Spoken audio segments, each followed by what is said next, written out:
like to call the Community Facilities District meeting to order for May 20, 2024. This is a joint meeting of the following Community Facilities District. Community Facilities District General District Number 1, Palm Valley Community Facilities District Number 3, Community Facilities District Utilities Number 1, Wildflower Ranch Community Facilities District, Wildflower Ranch Community Facilities District Number 2, Cottonflower Community Facilities District, Estrella Mountain Ranch Community Facilities District, King Ranch Community Facilities District, Centerra Community Facilities District, Cortina Community Facilities District. City Clerk, please read the roll. Councilmember Gillis is not present and is running, so I don't know that she'll I expect her to be here. For this meeting, though? We'll see how this one goes. Okay. All right. We may need one if we finish it up before she gets here. Okay. All right. Let's see. Let me hold that. Now it's time for citizens who would like to address the CFD board on any non-agenda item within the jurisdiction of the board. Any speaker cards? I believe these are both for the regular meeting. Okay, thank you. With that, with this district clerk, please read the consent agenda items 1 through 11 by title only. Number 1, approval of minutes. Number 2, adopt resolution CFGD. Number 1, resolution 2024-198, approving the tentative budget of the district for the fiscal year beginning July 1st, 2024, and ending June 30th, 2025, and setting a hearing date for the final budget and tax levy. Number 3, adopt resolution PVCFD. Number 3, resolution 2024-074, approving the tentative budget of the district for the fiscal year beginning July 1st, 2024, and ending June 30th, 2025, and setting a hearing date for the final budget and tax levy. Number 4, adopt resolution CFUD. Number 1, resolution 2024-125, approving the tentative budget of the district for the fiscal year beginning July 1st, 2024, and ending June 30th, 2025, and setting a hearing date for the final budget and tax levy.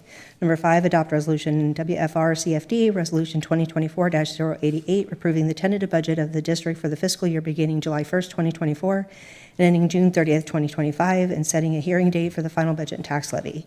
Number 6, adopt resolution WFR-CFD. Number 2, resolution 2024-083, approving the tentative budget of the district for the fiscal year beginning July 1st, 2024, and ending June 30th, 2025, and setting a hearing date for the final budget and tax levy.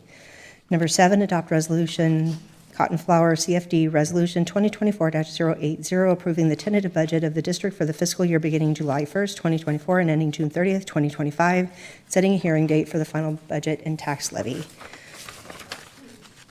Number 8, adopt resolution EMR-CFD, resolution 2024-162, approving the tentative budget of the district for the fiscal year beginning July 1st, 2024, and ending June 30th, 2025, and setting a hearing date for the final budget and tax levy. Number 9, adopt resolution KR-CFD, resolution 2024-055, approving the tentative budget of the district for the fiscal year beginning July 1st, 2024, and ending June 30th, 2025, and setting a hearing date for the final budget and tax levy. Number 10, adopt resolution Centerra CFD, resolution 2024-082, approving the tentative budget of the district for the fiscal year beginning July 1st, 2024, and ending June 30th, 2025, and setting a hearing date for the final budget and tax levy. Number 11, adopt resolution Cortina CFD, resolution 2024-075, approving the tentative budget of the district for the fiscal year beginning July 1st, 2024, and ending June 30th, 2025, and setting a hearing date for the final budget and tax levy. Does anyone on the board wish to remove an item from the consent agenda? Seeing none, going to get a motion and a second. I see a motion and a second. Open for discussion. Seeing none, open the vote.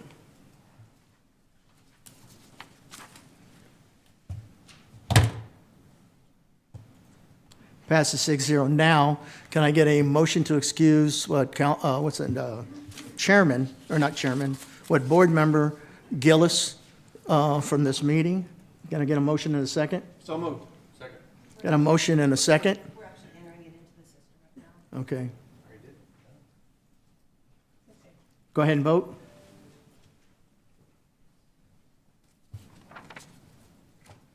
Passes 6-0. Thank you.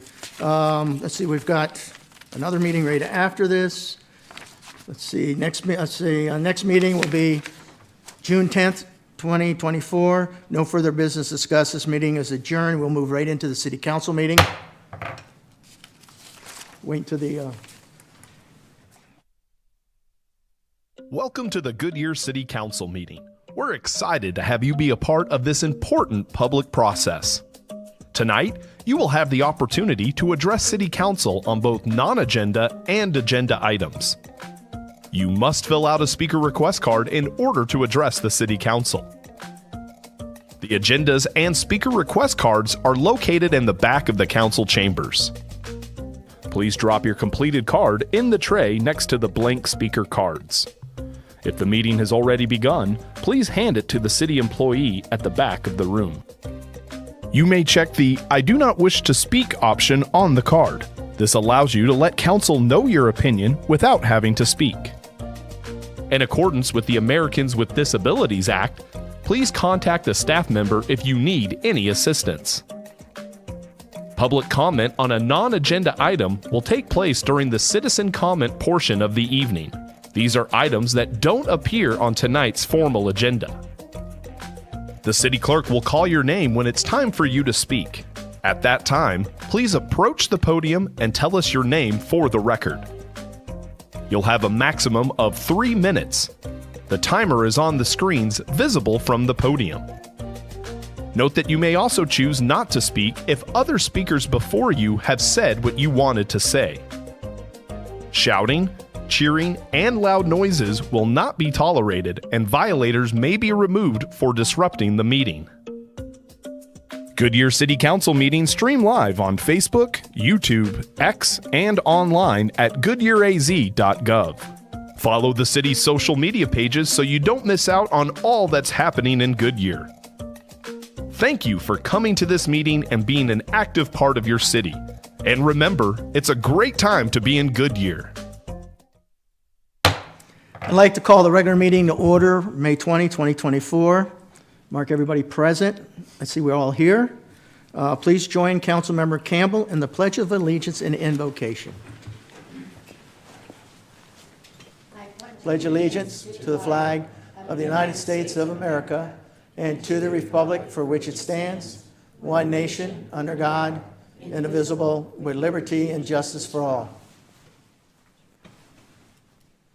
Let us pray. Our Heavenly Father, we come to you today asking for your guidance, your wisdom, and your support as we begin this meeting. Help us to engage in meaningful discussion, allow us to grow as a group, and nurture the bonds of community.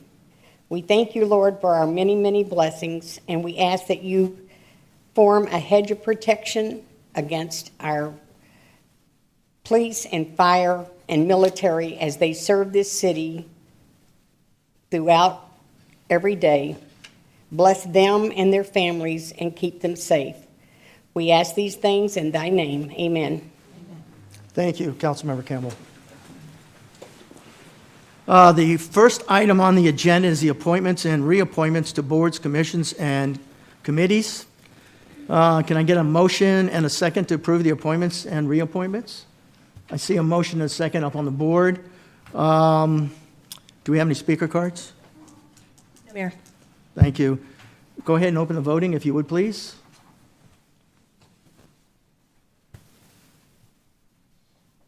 Thank you. Passes 7-0. Now, with the city clerk, would you please call on those attendees forward and administer the oath?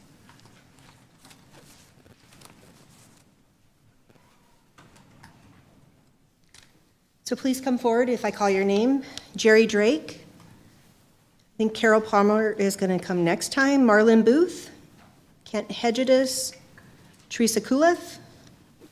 John Cox. Susan Schmelzer. Kathleen Consul. I think she's coming next time as well. Do I have them? Perfect. Thank you.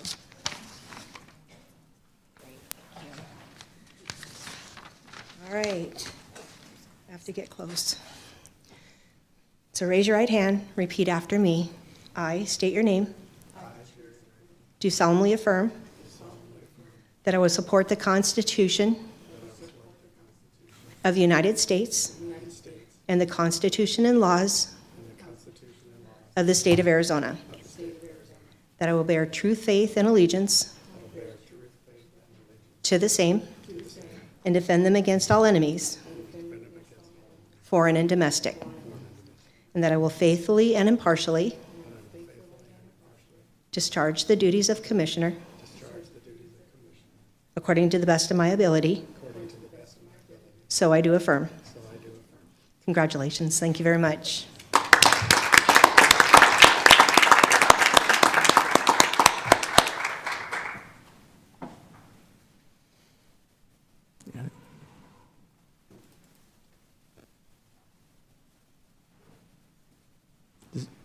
Would anybody like to say anything at this time? We all good? Welcome aboard, and thank you for giving up your time and service to the city. Appreciate that. We all do. Thank you. With that, now it's time for citizens who would like to address the city council on any non-agenda items within the jurisdiction of the city of Goodyear. City council, is there any speaker cards? Yes, Mayor. Jeff Redmond? Before you start, Jeff, the council listen to comments, make any one of the following recommendations: respond to criticism, request the staff investigate and report to the matter, request that the matter be scheduled on a future agenda. Man, you got 3 minutes. The red light will let you know when 20 seconds are left. Before you begin, just your name and whether you're a Goodyear resident. You don't have to give an address. Yeah, absolutely. Well, first of all, good evening to you and to the council and everybody in the room. Jeff Redmond. I live in Australia. It's taken me 2 years to not call it Australia. I've been reminded that by everybody I know that knows how to speak proper English. My topics are basically in relation to the general plan. Should it be approved? I believe it's up for vote right now, right? Yes. And I'll come back to some subsequent meetings once we dive into it. Again, if it gets approved and we dive into the expansion. A few things that come to mind living up in Australia is, let me back up. It should be of no surprise if you're driving around through Bullard and through the airport that they're building a commercial base there with the warehouses, which if you put 2 and 2 together means that airport's going to be used a lot more in the upcoming years.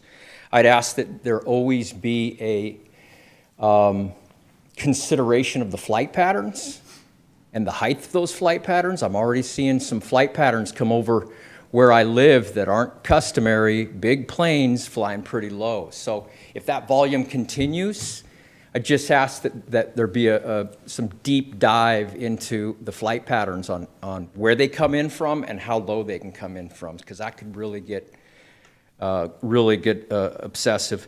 The second would be the road work. I know there's a lot of road work coming up, right? We're going to be in a construction zone for the next 10 years. Let's just be real. There should be consideration to having this road work done at night, wherever possible. I know in most of the cities I've lived in, road work's done at night. They close shop. Everybody can get to work in the morning and go about their day, for the most part. And I know that can't happen everywhere, but road work at night should be the first order of when you're looking at these road expansions. It should be the first thing they consider doing. When it comes to all the road work, so that the folks that are living here in the next 10 years can get about their day. And the third item, I'll just keep this brief.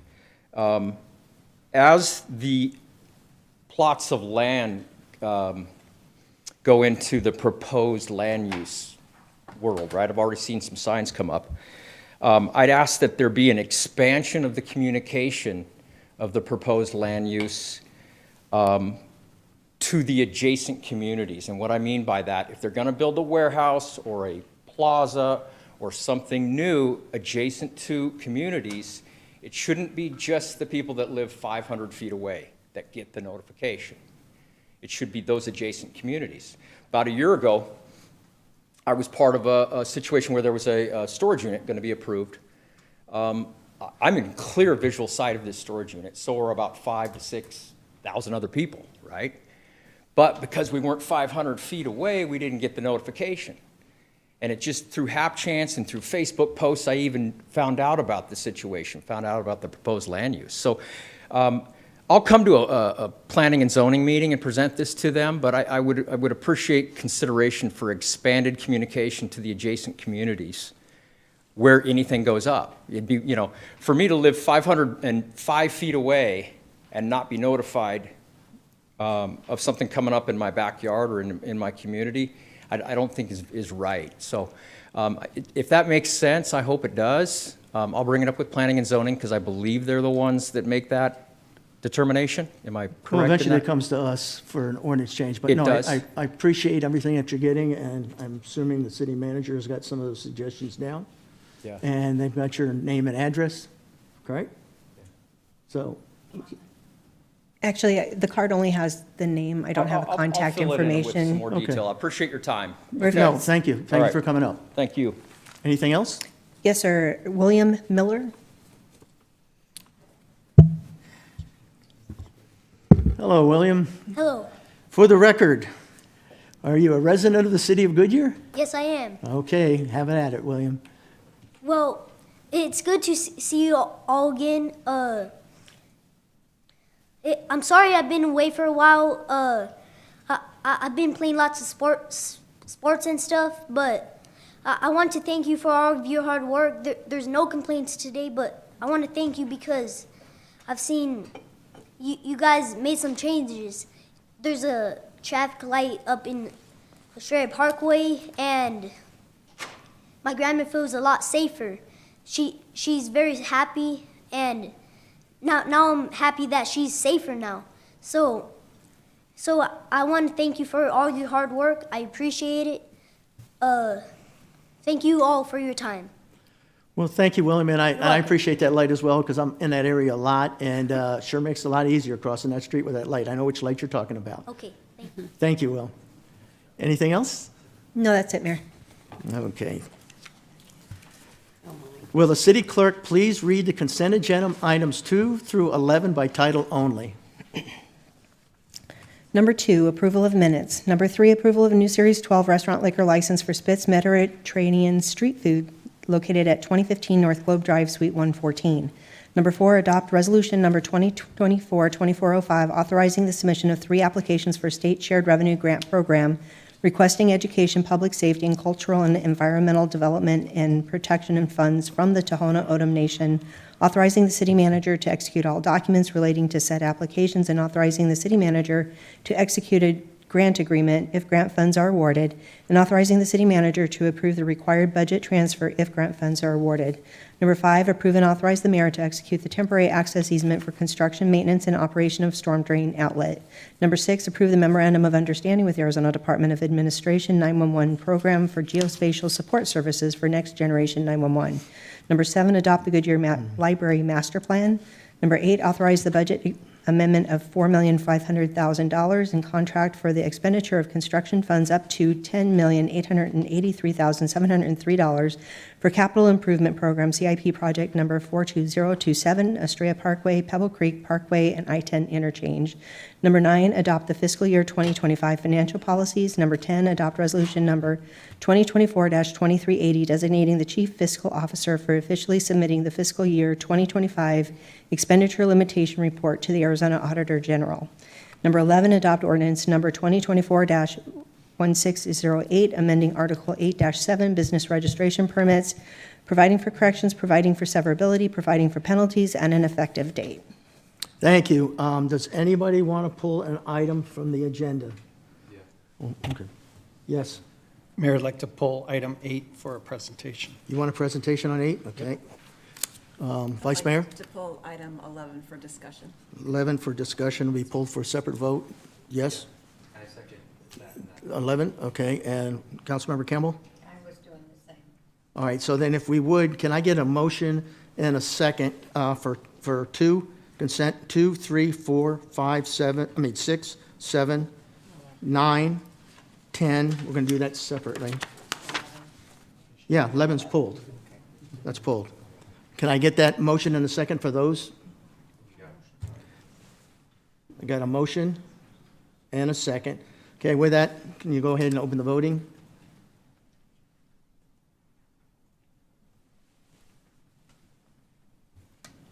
Passes 7-0. Now, we'll try 8th first. You say you want a presentation? Come on up.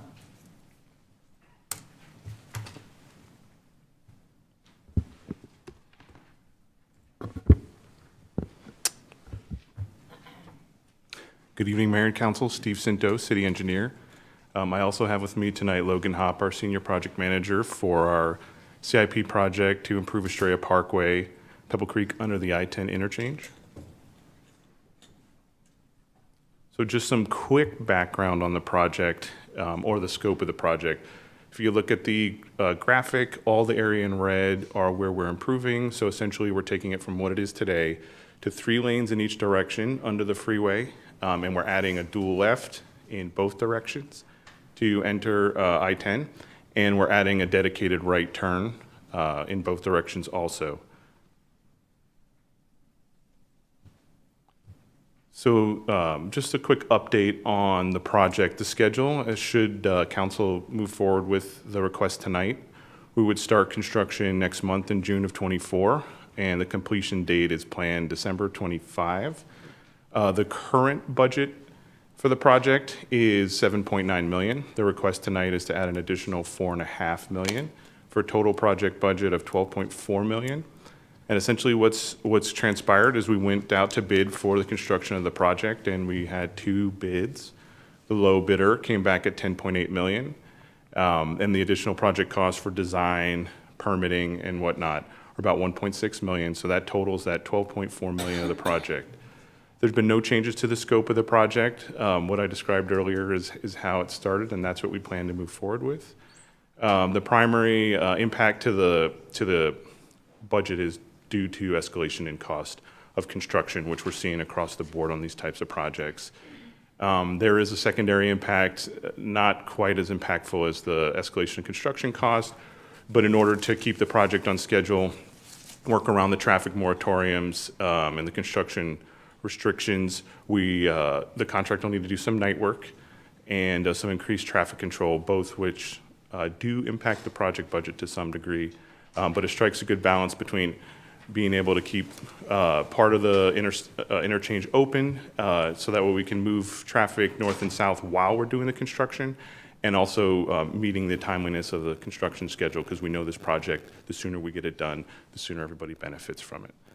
So with that, again, we're asking for approval for the contract and for the budget transfer, and I'm available for any questions.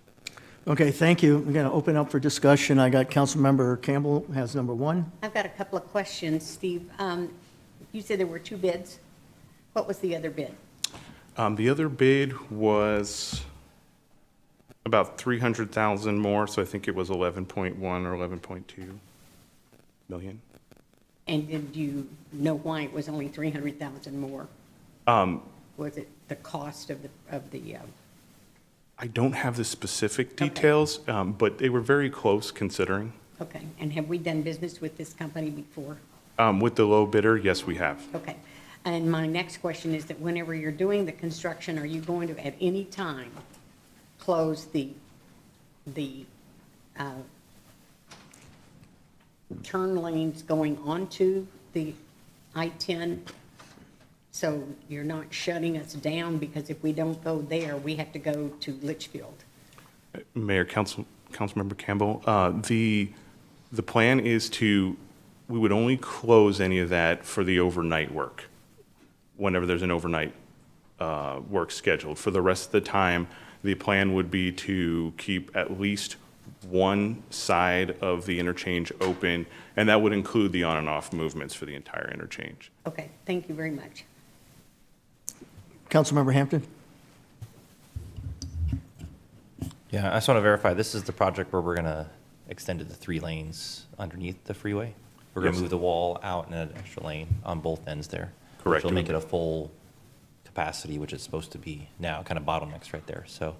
Correct. Okay, no, that'll be great when it's done. And then I appreciate the night work, trying to mitigate the traffic. And is there any moratoriums on any work being done under Saraville or Bullard during that time? Because I want to make sure that at least people have a way to go north and south under the freeway. And I'd rather not have lots of traffic on those other 2, or at least construction going on during those times, during that, if we can.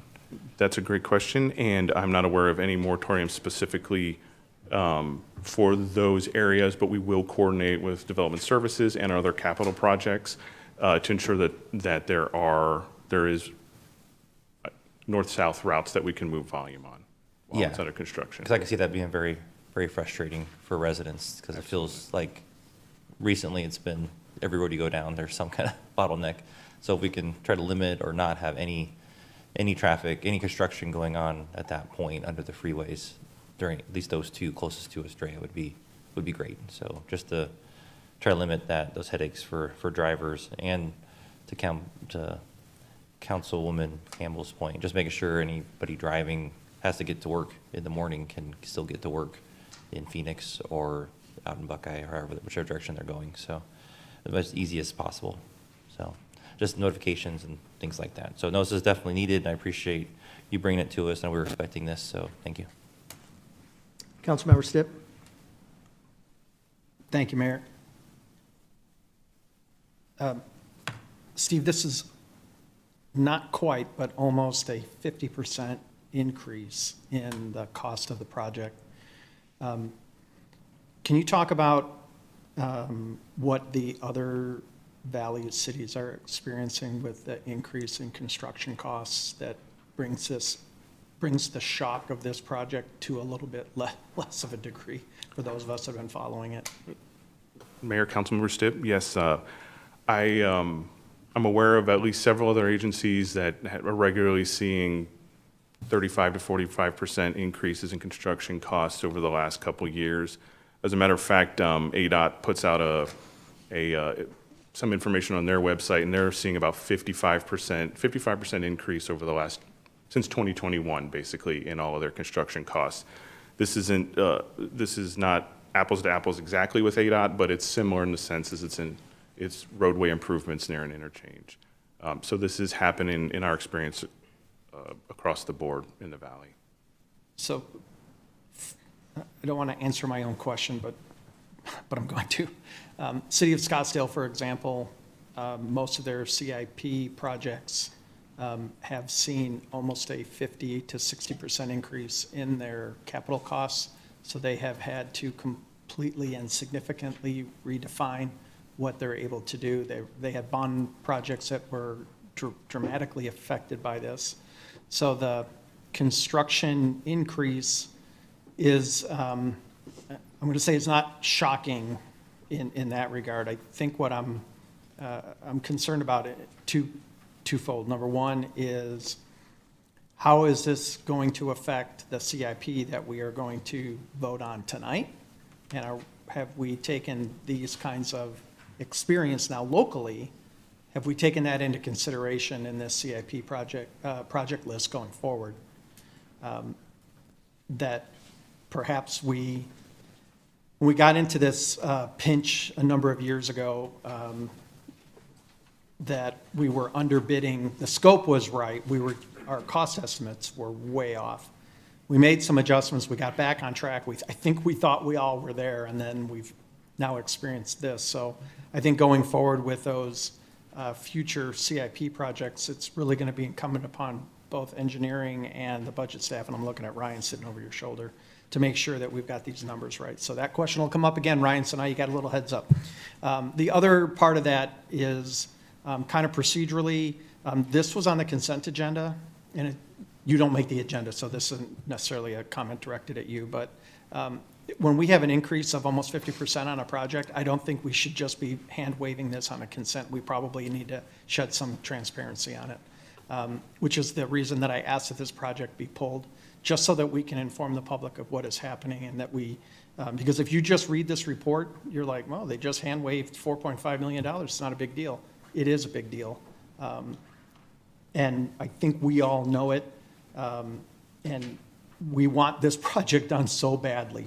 And I think anybody who drives on Estrella Parkway / Pebble Creek Parkway would agree 1,000% that this is probably the one project that we absolutely have to get done. So it's not a matter of not doing it, it's just a matter of shedding the right light on it, so that the public knows that we're actually paying attention up here, and that we understand what's happening. So I appreciate the extra time you took to put the information together and get this presentation put forward. Thanks. Thank you. Just a quick question. Any chance that ADOT or MAG can throw some money at this? Mayor, appreciate the question. The improvements here are primarily for the city. It's for the volume to be able to move within the city and then onto the freeway. So this is currently planned to be fully funded by the city. Well, I had to give it a shot. But anyway, all right. Do you want to shed light on it? Yeah. Yep. Go ahead. I think it's important, as the Transportation Policy Committee member for the city, I think it's really important for the public and the rest of the council to kind of be reminded and for the public to be aware. Back in the early 2000s, the city of Goodyear gave up its ability to access arterial roadway improvements through the MAG funding process in order to expand Interstate 10 through the city. That was It's before any of us. I hesitate to use the word gentleman's agreement because I don't believe anybody involved in that is meeting that definition. However, it was the agreement that was reached in order for us to be advanced the money for I-10 to be widened from the 2 lanes that it was to the 5 lanes that it is. In doing so, we gave up our money, our access to arterial money through the remaining life of Proposition 400, which is expiring in the next year or two. This year in the fall, voters are going to be asked to vote on Proposition 479, which is the extension of that. In Proposition 479, the city of Goodyear is back in the game for arterial roadways. But I think it's really important for everybody to understand that we are not getting MAG money, and we are not, and you may read about it in, why did Surprise get it? Why is Scottsdale getting it? We gave it up in order to get something else. So I think this was a great opportunity to talk about that, and quite frankly, the importance of Proposition 479, as we'll see in November. I appreciate that, and that we is long before we got here, but yes. All right, with that, I see a motion and a second up on the board. Can we open for a vote?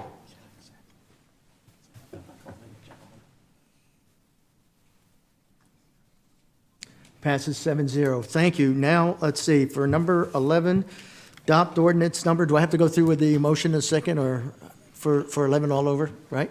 The presentation first. You had the presentation? All right, cool. Who's going to do 11? Come on down.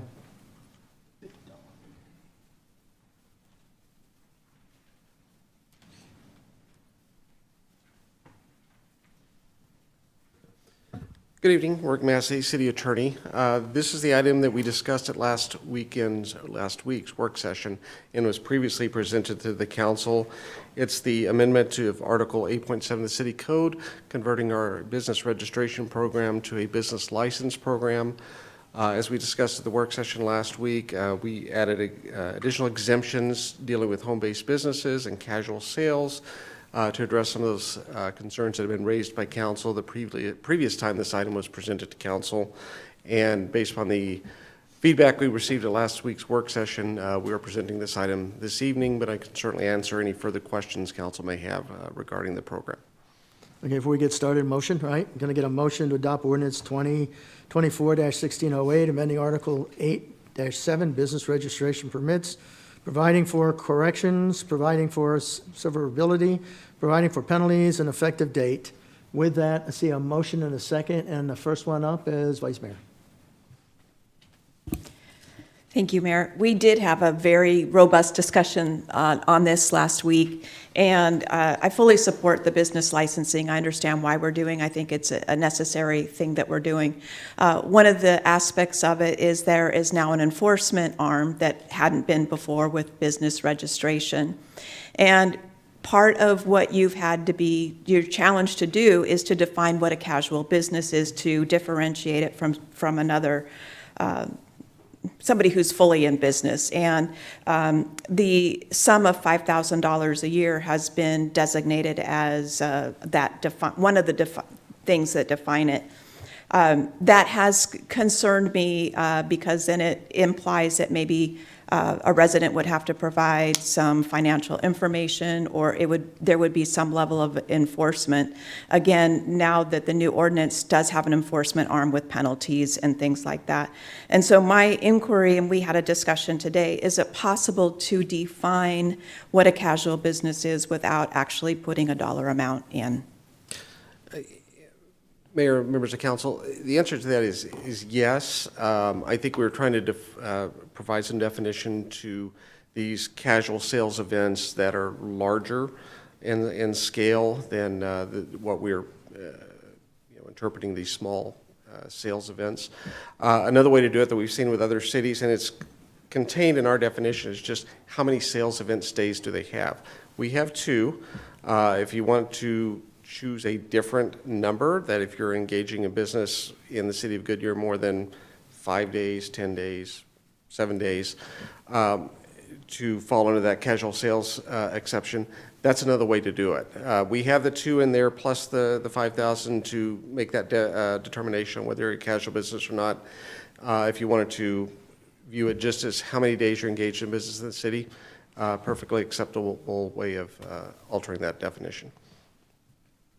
I think that does bear consideration. I'm always concerned about the law of unintended consequences and how I know we're very well-meaning as we are looking to implement this, but sometime in the future, don't know if that would actually be used as an enforcement for that $5,000. And so it'd be my preference to strike the dollar amount and find another definition. Thank you, Vice Mayor. Councilmember Hampton. Yeah, thank you, Rourke. And I know that we had a good conversation last time. I couldn't see it in here. Did we come to a solution on uploading or coming into or for business certifications, or what's the term I'm looking for? The proof of business license? Proof of business, how they're able to operate as a business. I believe we settled that was going to be an administrative determination, but that there would need to be proof provided to the city. And I believe finance will be making that determination as they roll out the program. I think we settled on uploading proof, but I'll look to Okay. Jared. I just want to verify. Yes. I didn't see it in this. It's not this in the section. ordinance. It's more in the administration of the ordinance. Okay. Thank you, Mayor. Councilmember Hanson.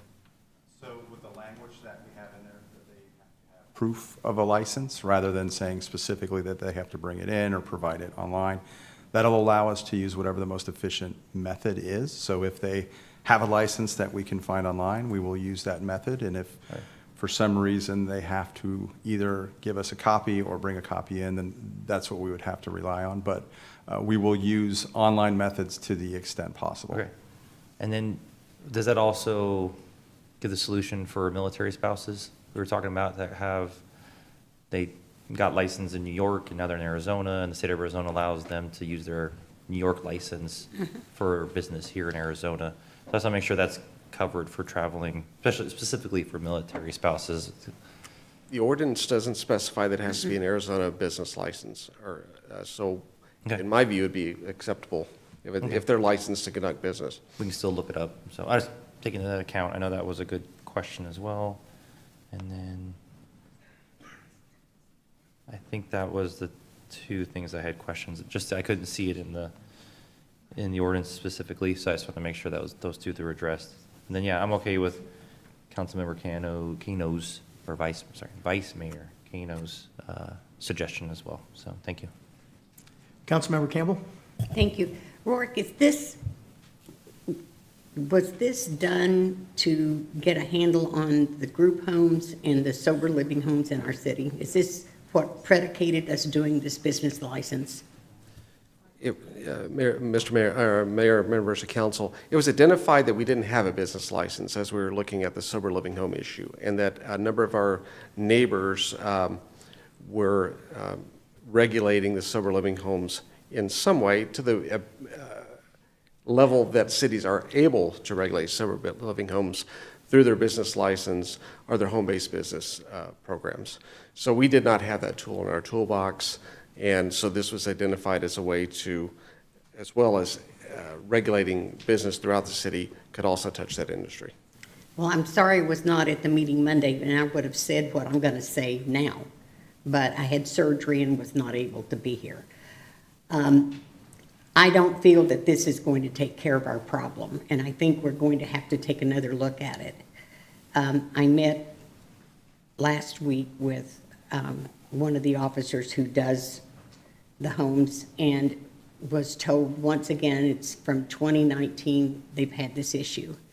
And I want the assurance of our city manager, all of our deputy city managers, our acting police chief, our fire chief, development services, and code compliance, that when you are notified of an issue by police or fire, it rises to our city manager, who is reportable to us, And she needs to let us know, because we were not told, we couldn't fix the problem because we didn't know there was a problem. And I just hate it because I've been on this council since 2011, and I've not missed very many meetings, and I never heard about any of this until it all blew up in the newspaper, and then everybody was all over it. And I've looked at the Glendale ordinance, I've looked at the Gilbert ordinance, I've looked at the Surprise ordinance, and I am telling you that we don't have enough in ours to do what they're doing. And I think we need, if we're not consistent with how they're spelling out how to get these licenses and what they have to do, they're just gonna ship their people to us. Because, or they're not gonna ship our people, I'm sorry, the proprietors are gonna come here and open a business because we're easy. And I'm not gonna be Casper milquetoast on this, because this is way too long and way out of control.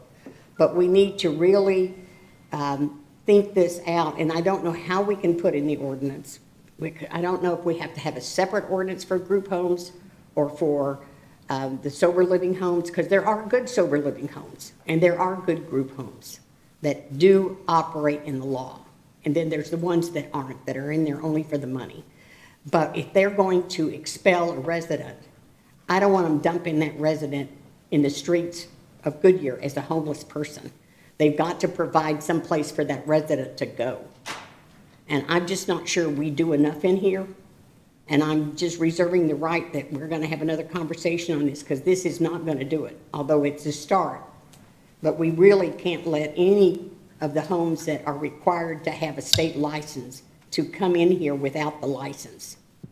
If they can't provide the license and get the license first from the state of Arizona, they don't deserve to come in Goodyear and open up.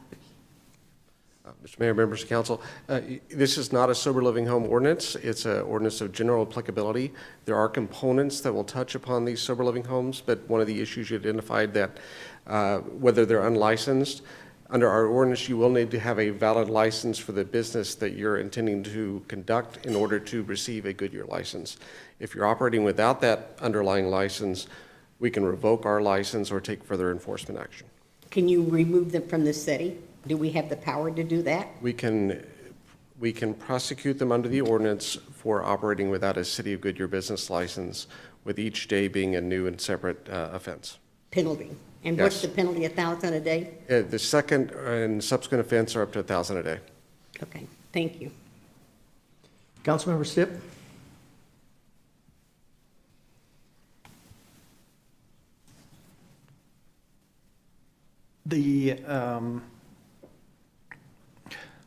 There's just, this topic is, well, first of all, we are only talking about business licenses. We're not talking about regulating sober living homes. So that whole conversation needs to kind of stop. I think it needs to stop on this topic right here. The rest of the sober living conversation must continue. I do not disagree with that at all. But on this particular subject, we are talking about the business licenses. So getting back to the Vice Mayor's point, I absolutely agree that we should not have a dollar threshold in there. I do not want us, for the whole reason that we didn't want to bring somebody in, have them come in person. I do not want someone having to come in to verify whether they made $4,999 or $5,001. That should not be what we're doing. So if there's a way for us tonight to amend the ordinance as presented, I would love that language so that we can do that to address the concern about the $5,000. I think we have two issues here. Number one is we have the situation where we have no business licenses. That's issue one, and that's what this ordinance is addressing. Issue two is the sober living component is a real problem, and it is a real problem that we need to find a solution to. And I don't think the seven of us are the solution to this. I think we need to direct the staff to come up with a viable solution to the sober living home situation and bring that to us. There are 7 varying opinions on how this needs to be done, and there are only, as far as I know, 2 experts in this community that understand that, and they both reside in the police department. They are not sitting at this dais, and they are probably not sitting in this audience. So can we please address that issue sole and separate from this at a future date? And I'm looking at you, but I should be looking at the city manager, and I'm just rambling on at this point. I'm appreciative of the changes that we made from the very first time that we saw this. I think getting the $5,000 thing situated gets us through at least getting this, because without this ordinance, anything else we do on the sober living situation is pointless. So we've got to have this first, and then we can address step 2. Do you have what that draft language should be? Does somebody have it of how we should do that on this? Mr. Mayor, Councilmember Stipp, I think if you want to address the 5,000 threshold, what it sounds like council may be inclined to do, I think you just make a motion to amend to strike the $5,000 threshold in conjunction with the casual sales. But that's going to leave you with a threshold of 2 event days. So I would probably recommend you change that because otherwise I think you're going to probably capture more than you're intending to capture. I don't know what you consider to be a casual sale. I would recommend 10 days perhaps, because if you're in business longer than 10 days regularly, then maybe you're falling more into that ongoing business capacity. So my recommendation is probably somewhere in the lines of changing that 2 to 10 and then deleting the 5,000. And those are called casual event? That's in the definition of casual activity or sale. But if you make that statement, I can certainly fix that with the drafting with the city clerk. Okay.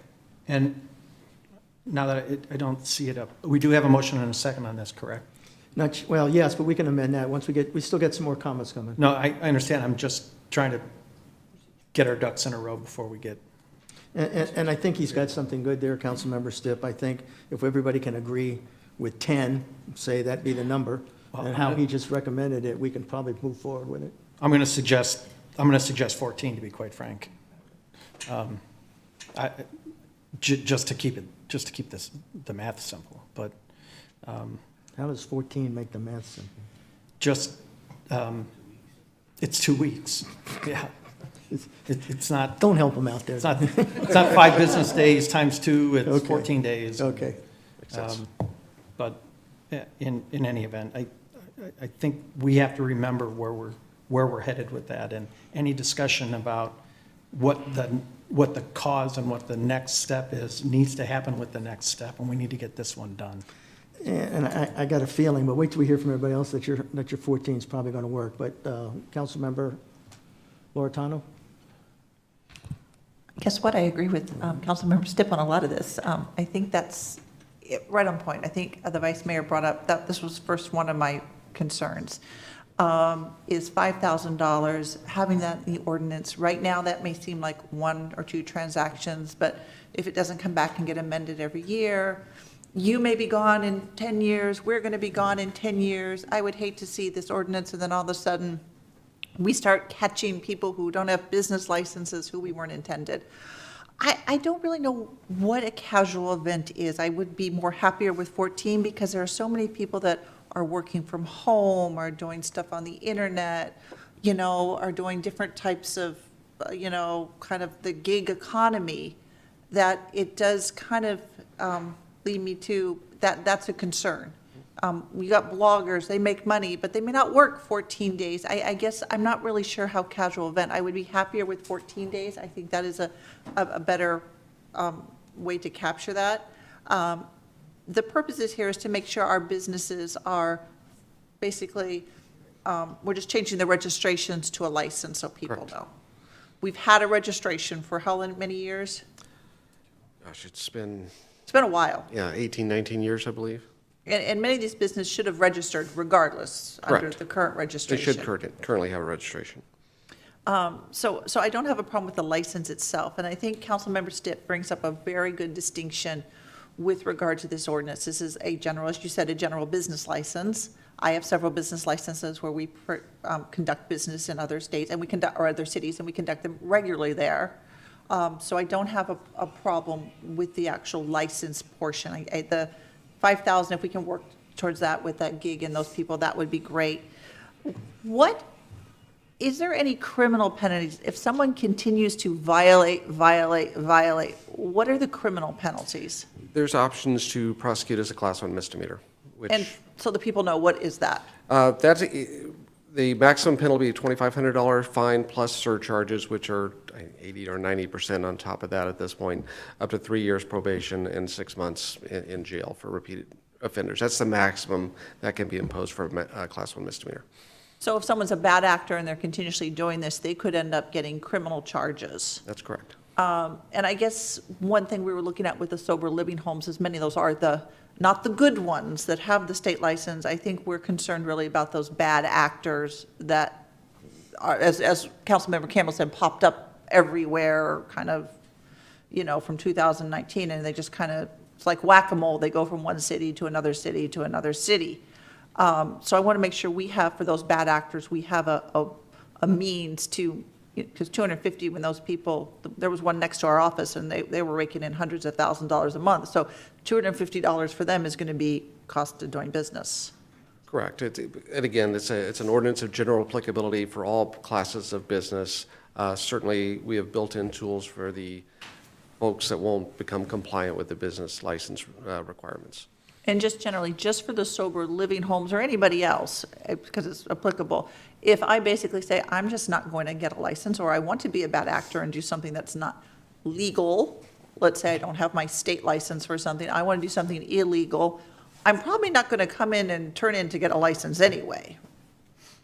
Would assume that's probably correct. If I'm planning on committing major fraud, I'm probably not going to go down into the city or fill out that.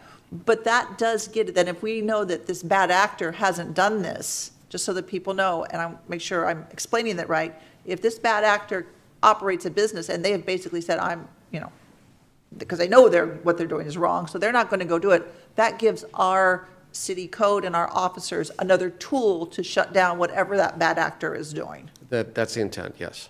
Okay, yeah, thank you very much, that's all I got. Councilmember Gillis?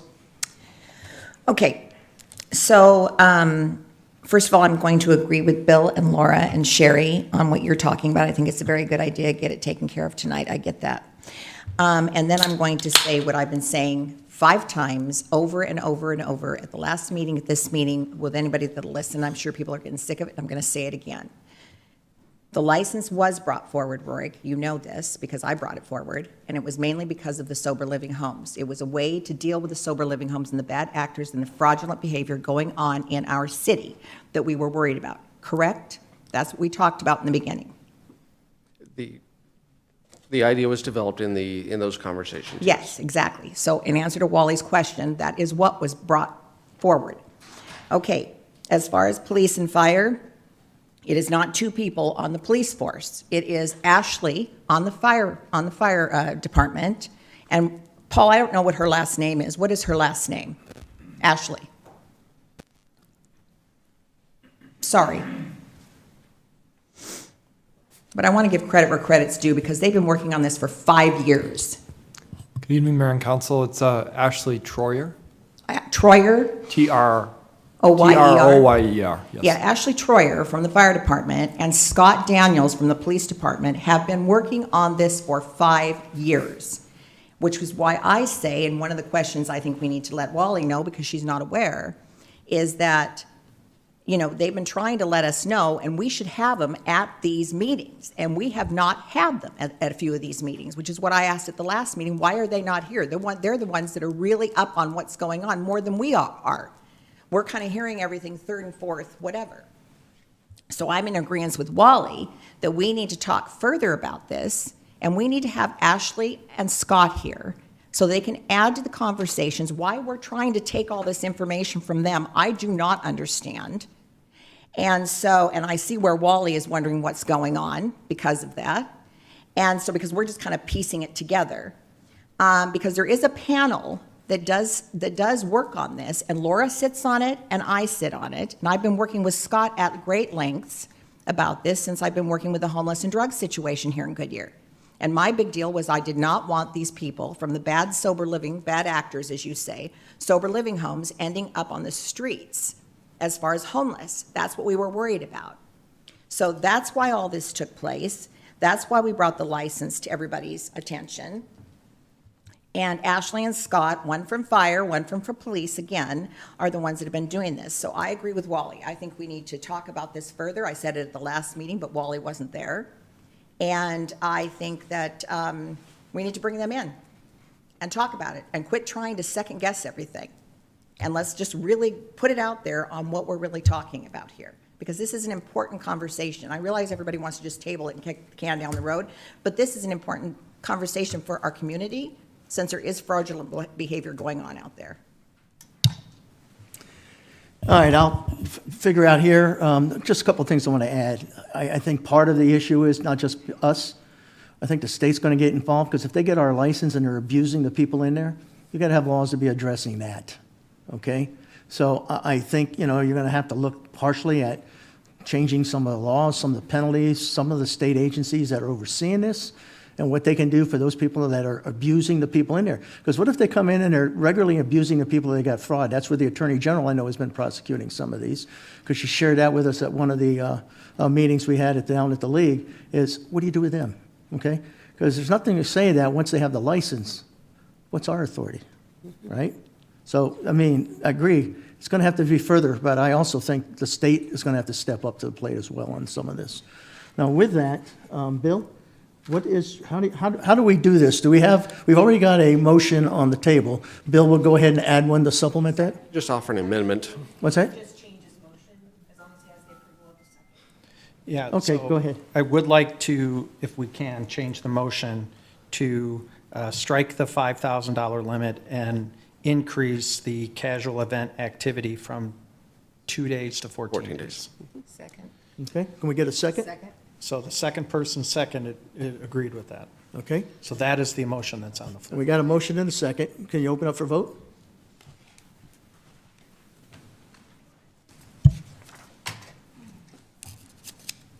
Passes 7-0. Thank you. All right, let's see where we're at right now. We've got a public hearing on the agenda tonight. Public hearing is to consider a rezoning of a portion of Lot 16 and 17 in Airport Commerce. Open the public hearing. Please introduce yourself for the public. Yeah.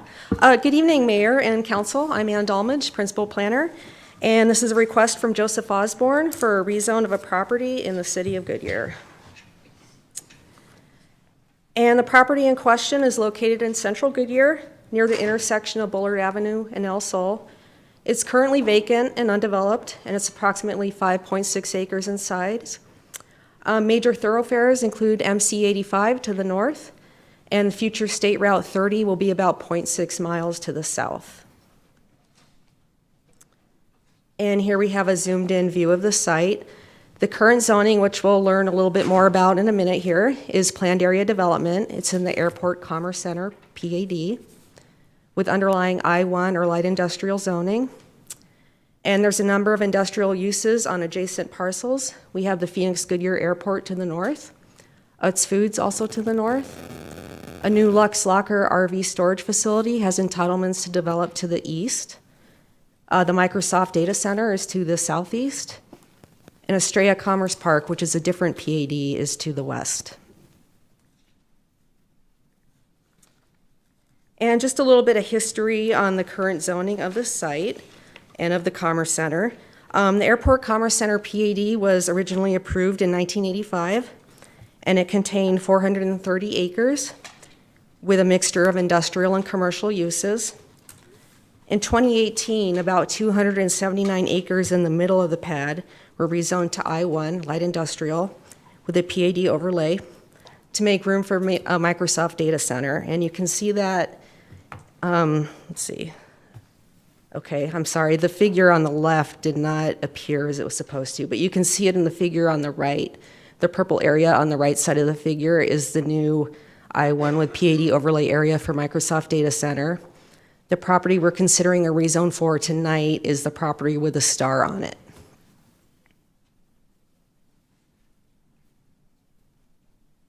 There we go.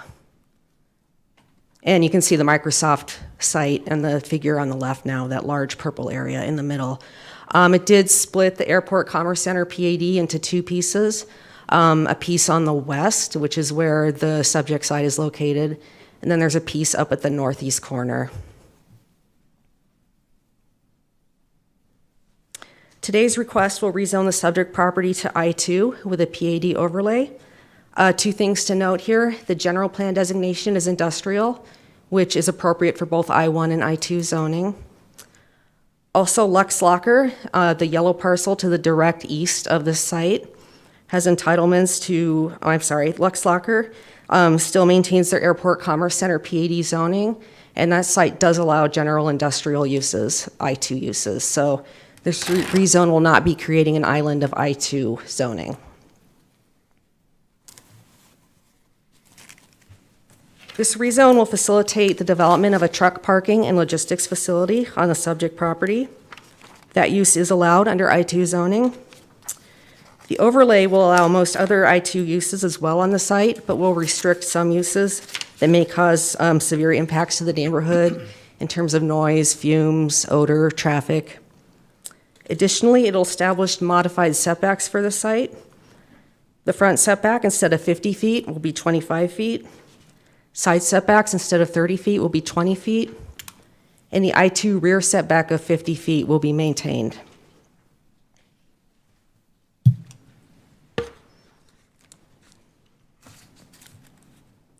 Staff has evaluated the impact of this proposal to the greater community and identified no major concerns. Planning and Zoning Commission voted on May 8th to recommend approval, 5-0. Additionally, all required notifications, such as the legal ad, sign posting, and postcard notifications, have been completed per our legal requirements. Therefore, staff recommends approval of the proposed rezone from PAD with underlying I-1 zoning to I-2 with a PAD overlay. And I'm available for any questions, and the applicant is also here too. Any speaker cards? No, Mayor. Anybody in the audience like to speak at this time? Okay, with that, I'm going to go ahead and close the public hearing. City Clerk, please read ordinance number 2024-1610 by title only.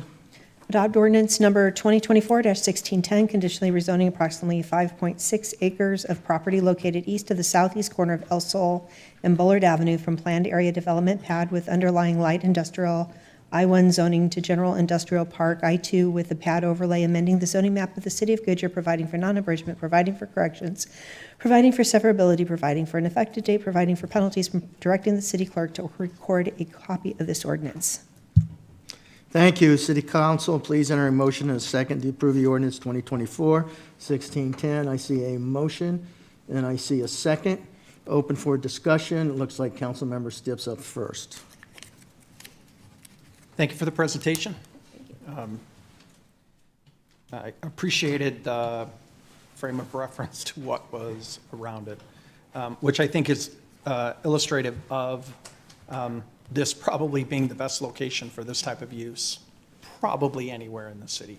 And I am, I don't want to say grateful, but I'm appreciative of the property owner recognizing the serious problem that we have in this region about where I'm a truck driver and I need to park my truck.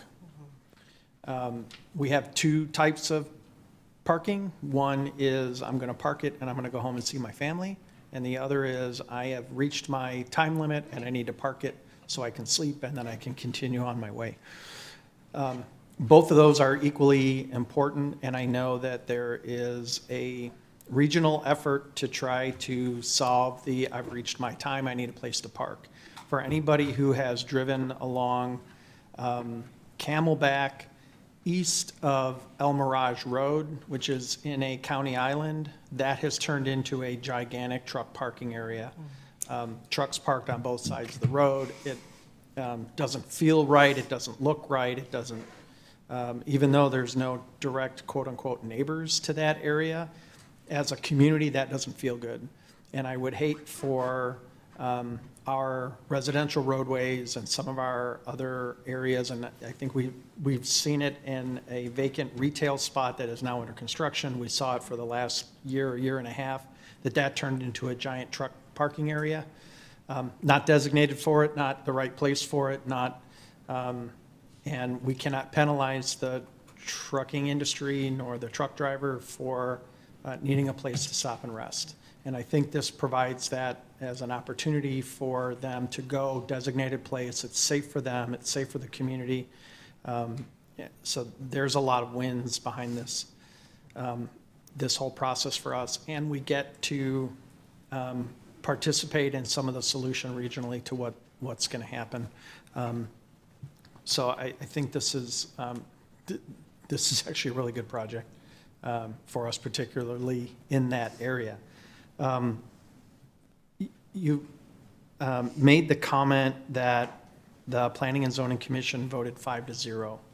I have heard that number mentioned a number of times when we talk about Planning and Zoning Commission votes. So I would generically ask the manager, can we have a follow-up on why we are at 5-0 instead of 7-0 on planning and zoning? This is not the first time we've had this discussion. And I know we had a couple people step off and a couple people step on. I don't need an answer to it right now. I think a follow-up is fine, but I'd like to know when council appointed positions are not being fulfilled as they should be, especially something as important as planning and zoning, which needs 7 members of the community and not just 5. But thank you for the presentation. Vice Mayor.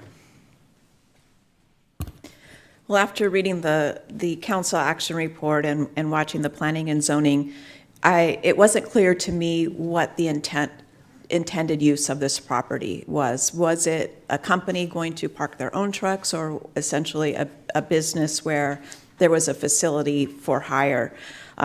In the information provided, it's defined as a truck terminal and logistics site or a truck parking facility. Can you better define what the vision is for this project or property?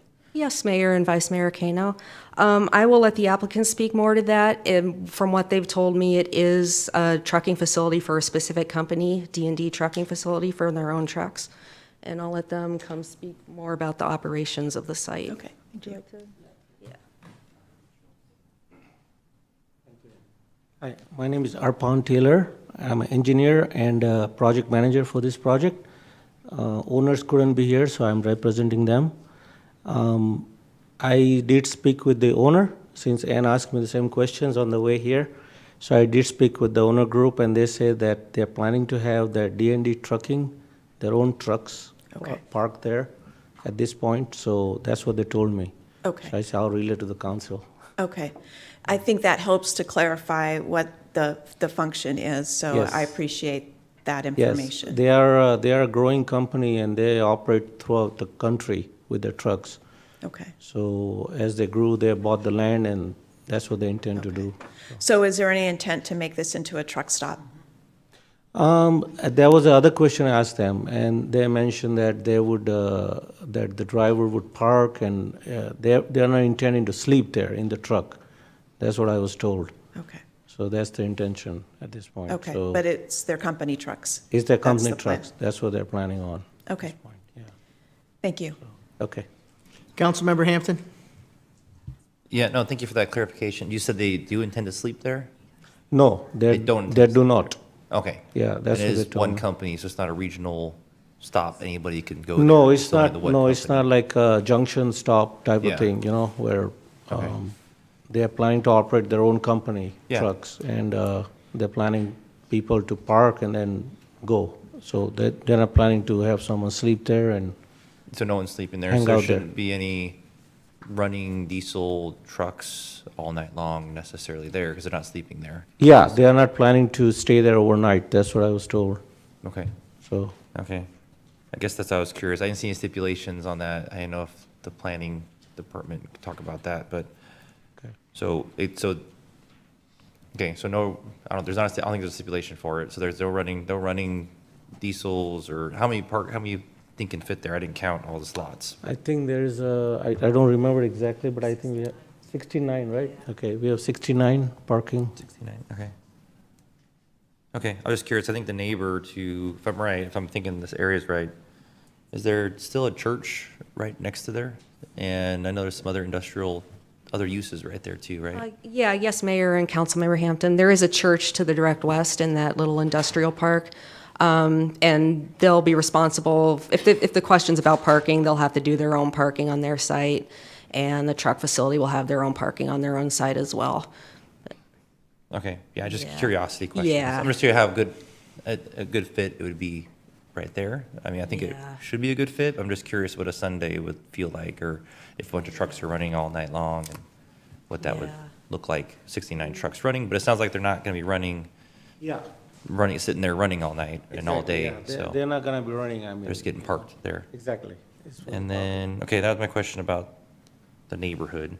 And then I was looking at slide, it was one way in, one way out there for the parking off of, what's that internal road there? El Sol? Yeah, I can't seem to change the slide, I'm sorry. But yeah, there's one entrance off of El Sol. Okay. And I don't think, I just don't know what the volume of trucking down there is. There's not a light that we're gonna go there on that corner. There's no lights really down that No. road, if I remember right either, so I don't know if there needs to be in the future or not, but just trying to plan for what the neighborhood's gonna feel like. I know it's in between MC85 and the future SR30. Yeah. So probably a good spot for trucks to go either route. That's but correct, yes. I'm just curious what the future plans are, I guess, for Bullard, if there's a CIP project for widening that in the future, or designated truck route type stuff, or, Yes, Councilmember Hampton, I did talk with our engineer before this meeting, and he confirmed that there are no CIP projects right now for this area in the near future. As individual projects develop, if a signal or other improvements are warranted, it will be handled at that time. and just something to think about. This is just something in general. I know some routes in the city, for example, Litchfield Park, we're heading south on Litchfield Park, you want to take a right on Van Buren. The traffic that comes there, they're really close to the cars that are trying to take a left-hand turn northbound. So I don't know if this is a spot where they can try to take that into consideration with the turning of large trucks to have enough room to make the turns appropriately there too. That's a future thing, anything really around truck traffic around the city, just to make sure they have enough room to not make it hard for them to get around if they're gonna be there. Thank you. And it's just a thing of asphalt, right? It's just a. it's Yes, the truck parking facility, it will be asphalt. Okay. I know this isn't a requirement either, but I know that ASU is doing like a study on the cool asphalt technology. I don't know if this is a spot for that or not, or even want to consider it, but just something to think about, so. That's a good idea. So. Yeah. And then, yeah, I don't think I have any issues with it, especially knowing that the trucks aren't running 24/7 in there. It'll just be a parking for one particular company. So, I think that's all my curiosity questions, and then my how it's gonna fit in that particular area. So, yeah, no major changes. I just thank you for answering it and understanding the project a little easier. So, thank you. Councilmember Stipp? So we're all about setting expectations, right? There's nothing that would prohibit this from turning into a commercial spot, that they could rent those spaces to anybody else, correct? Assuming the overarching use doesn't change, no, unless we stipulate it to Which I'm prohibit not- that. I'm not interested in doing. I Yeah, just want yeah, It to could be be. perfectly clear that yeah.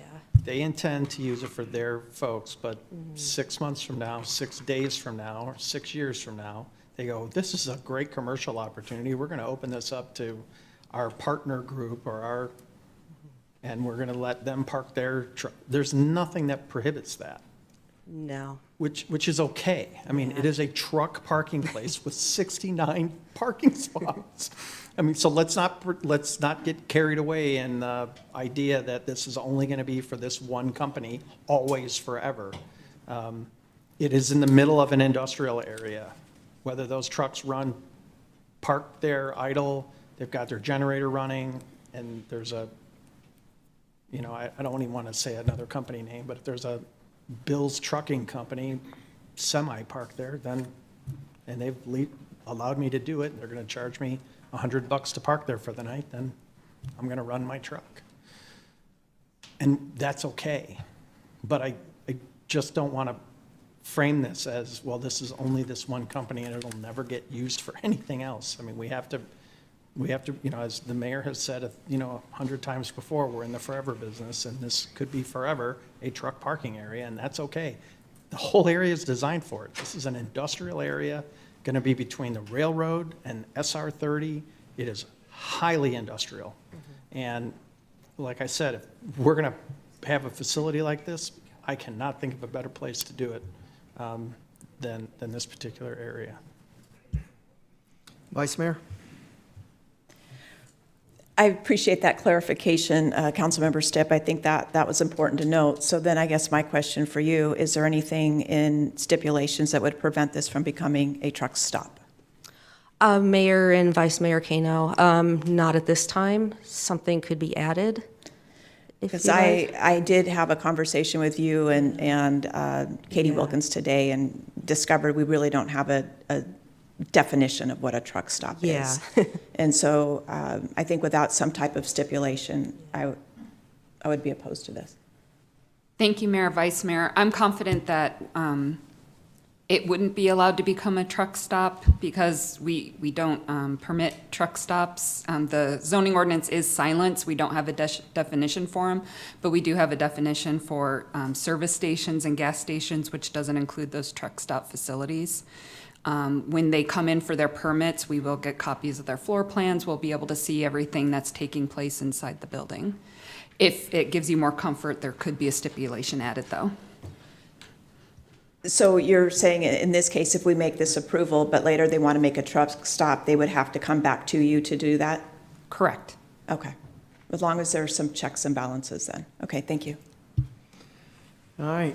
With that, can you open up the voting?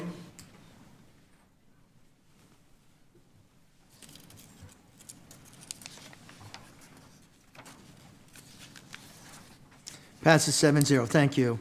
We have you got business. We'd like to remind council, wait for a motion, a second for discussion. We have two items on business. First item is to adopt the tentative budget for the fiscal year 2025 and set a public hearing. Go ahead and introduce yourself for the public. Good evening, Mayor and Council. I'm Ryan Biddle, the Finance Manager of Budget and Research here at the City of Goodyear, and I'm here to present our fiscal year 2025 tentative budget. There aren't any predefined stopping points in my presentation, so if you have any questions, just kind of let me know. But as always, there will be time for questions at the end of the presentation. So here's an overview of our presentation this evening. Just a quick recap to remind everybody of how we got to where we are tonight.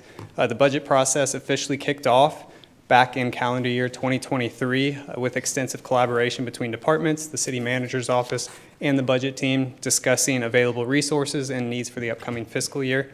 In October, a work session with council, you were presented a 3-year strategic plan from city leadership spanning fiscal year 2025 to 2027. That plan was later adopted in November of 2023. This adopted strategic plan in conjunction with a 5-year general fund forecast, which was presented as part of our January 2024 council retreat. These two items and presentations created the foundation off of which our fiscal year 2025 budget was built.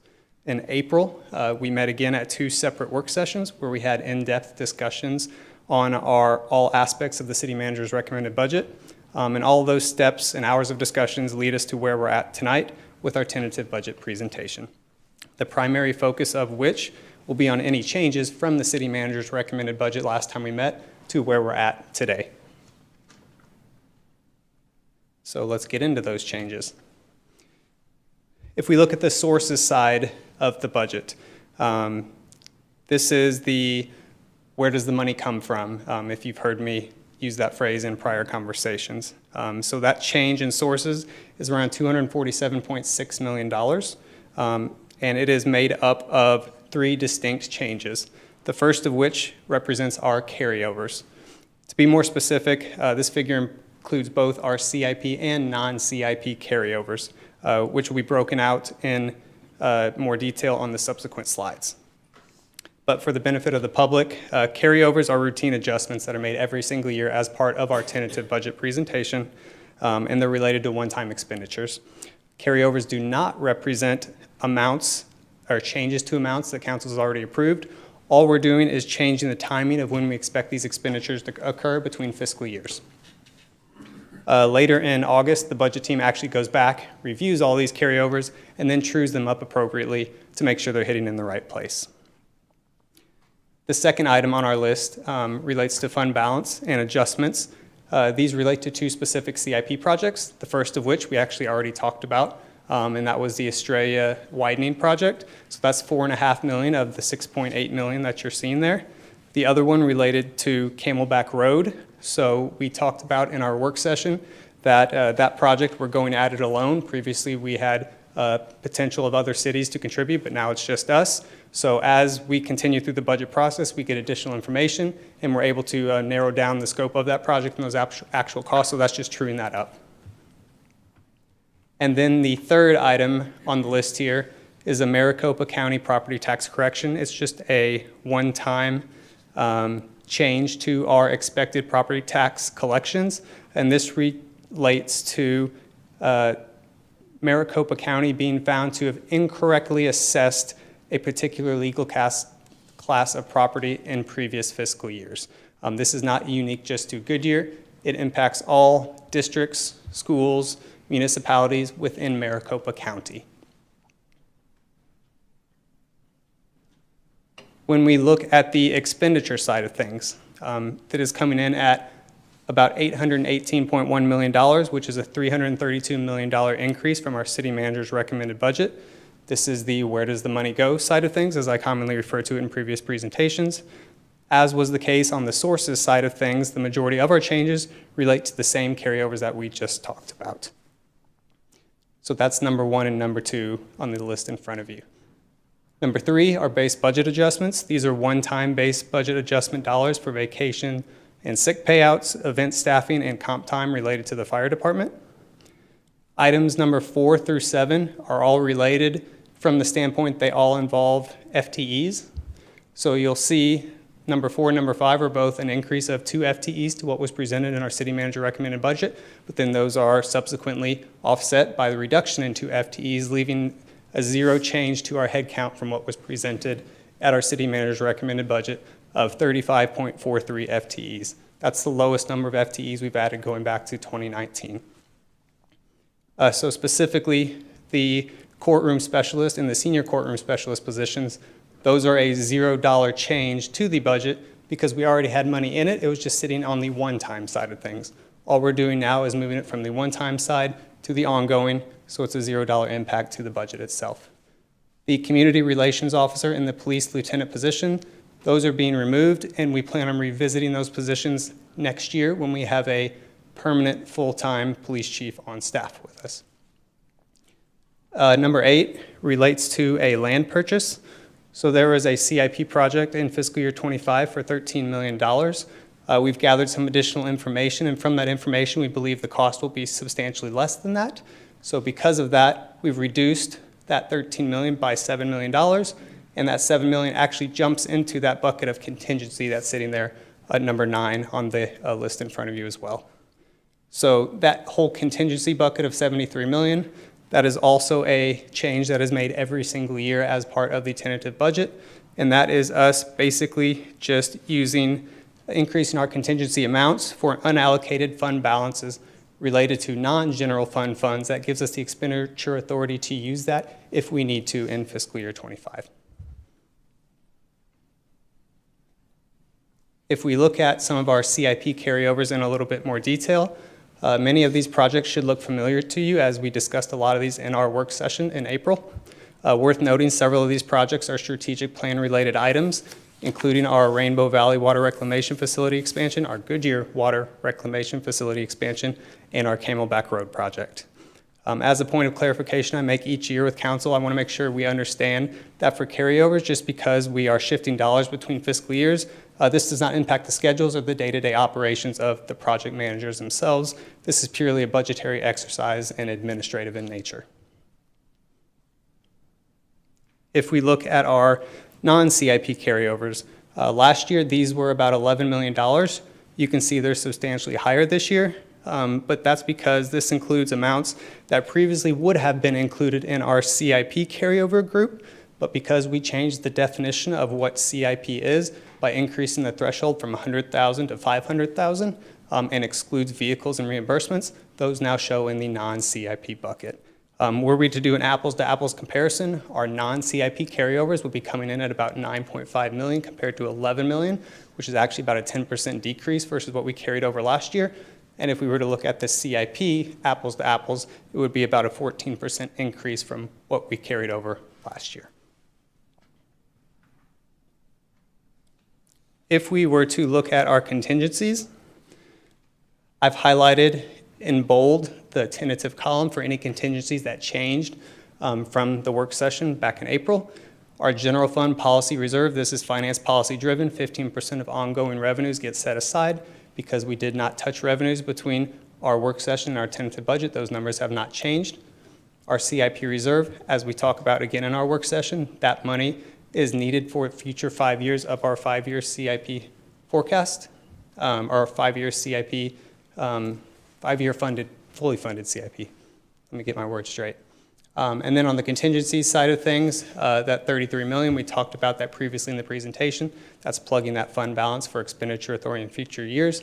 And then we have our budget authority account, which also by finance policy is set at $15 million. So Mayor and Council, before you is Resolution 2024-2379, which adopts the 2025 expenditure limitation budget at $818,096,600 and sets the dates of public hearings both on the final budget as well as truth and taxation.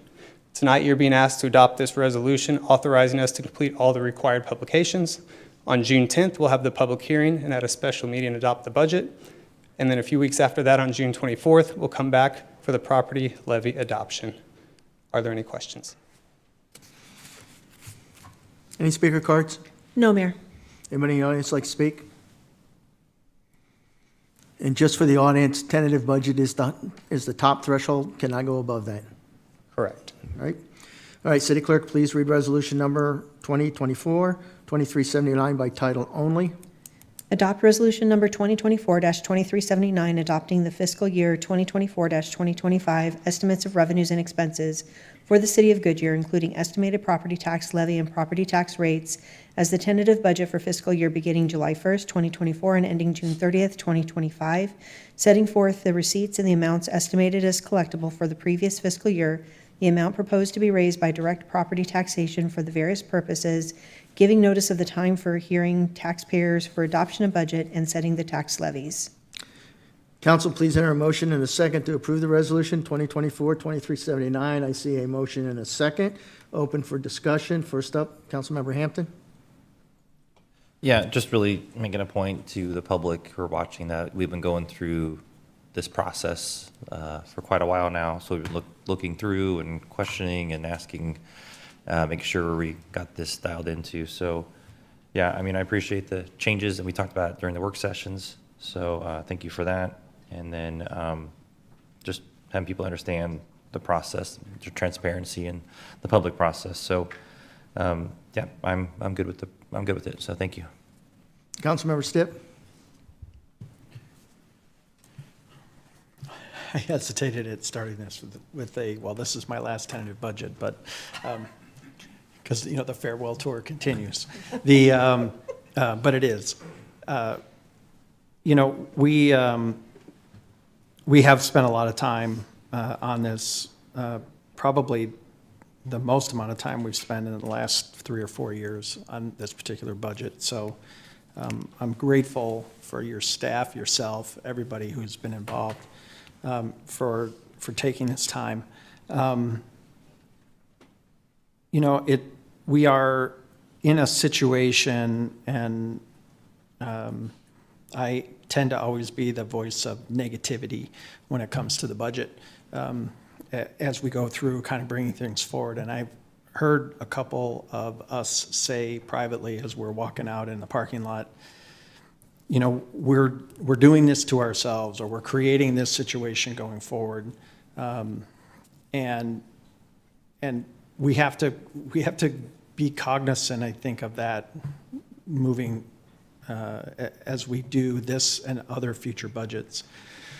We have made an adjustment for what we would anticipate to be future ballpark expenditures, we've started a set aside for that for the next few years, which is something that I raised during the work session, just to make sure that we did not have any surprises here in 5 years when these contracts come up. I think we're still going to have a surprise, but we're going to be at least financially prepared for them as we go forward. And I think that just sings to our financial conservative nature as we move forward. When this, I got to be honest, when this budget first landed, I thought, well, great, I'm going to have to vote no on my last budget too. But I think we've made some real good headway moving forward, again, with folks listening and kind of paying attention.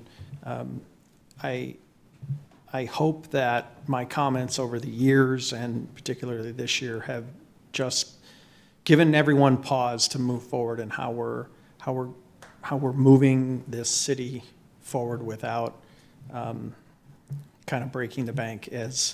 As they say, it's easy to spend other people's money. And I think we have historically done a really good job of making sure that we're spending that money very wisely. So despite, I'm sure by the end of the year, someone will remind me how many times I voted no and how many times I voted yes, but I think the no number exceeds the yes number. I still have been incredibly proud of our community and of the councils in the past, this current council, and what has come to be. So, so my final two questions then as we roll forward. I challenged on the CIP projects, the numbers that we're using that are in there. Have they been adjusted for this potential inflation, or are we gonna, and there is a budgeting philosophy that I agree with, that we don't want to sink a project that we're going to do in 3 years based on today's uncertainty. How confident are we with those numbers that we have regarding the CIP? So, thank you, Councilmember Stipp. So, Steve did hit on some of the uniqueness around this project. I don't think he actually mentioned this, but, and he can correct me if I'm wrong, but there's actually a couple-month break between when the project starts, and they have to demobilize and remobilize again after the fact. I think that drove the fact that we only had 2 bidders on the project, and we don't have a straight answer, but I think it may have impacted the number that we got back more so than anybody really knows for sure. So that project specifically with ADOT's moratoriums, our moratoriums on when we can or can't close the road or the entrance or exit to the freeway, I think played into that. So our CIP team has specifically created an emphasis on looking at specifically projects that are being funded in the upcoming year and the existing projects to try to avoid situations like this. So while we can't guarantee there won't be other ones pop up, we would like to think this is more of a one-off than the rule that you'll see going forward. I think that's a really good point. Anytime we do any construction anywhere near I-10, we end up with, I'm going to say not one curveball, but several that just seem to come through. So that's good. So I appreciate that. And I know the mayor and myself, when we first started on council, and we were really hot on it for a few years, and then things cooled and whatnot. And you mentioned it tonight, which kind of begs the question again. Is it time for us to look at the fire department and police department overtime budgets and do an analysis on that? Have you in the budget division looked at that? Those costs they are now hidden from us. They were very transparent earlier because they're more or less base budget. Is it time for us to get at least one more final before the end of the year, kind of a breakdown of that? I would say that we are very cognizant of what's going on from an overtime standpoint. Right now, fire's overtime budget, their ongoing amount is around $2.4 million in '25. That's what we plan on adopting. PD's is around $2 million, and that includes all of the MOU adjustments that were made last year, going into the second year of that. So next year will be an MOU negotiation year again, and we will keep an eye on how. Sometimes, as you probably know, Councilmember Stipp, just because it's said on one paper doesn't mean that's actually how the numbers end up at the end of the day. So we are keeping a close eye on it. I will defer to council as to whether you believe that that's necessary to have additional information on, but just know that the budget and finance team are working very closely with public safety to monitor that. Well, there's always that question, and it's very philosophical about when is it better to pay overtime versus better to hire folks, and I don't think that's a conversation that I need to be involved in, quite, at least not yet, but, no, I think we have, I think if there's the proper scrutiny on it from the management perspective, there isn't need for it from the council perspective. But it also isn't a blank check, and I think we have to be very, very careful of that kind of going forward, that are there management practices in place that allow for, that are creating the overtime situation. So perhaps it's something that the audit committee may want to look at going forward, and I hope somebody makes a note on that, that may be something to consider. Just make it very kind of cursory. We're always looking for opportunities to kind of look at things and just see if are there management controls? Is there something that is happening, rather than making it a full-blown report for council? Because $4.5 million it's a lot of money. And we just want to make sure that we're doing that appropriately. So again, I just thank you, the team, thank, Jared, everybody for, really working very hard this year on, some would argue is probably a difficult budget, but I think when you've got less money, it's probably the easier budget to work on. So thank you for that, and thanks for letting me make these comments. Councilmember Loretano? First of all, well said, Councilmember Stipp. It's 2 in a row.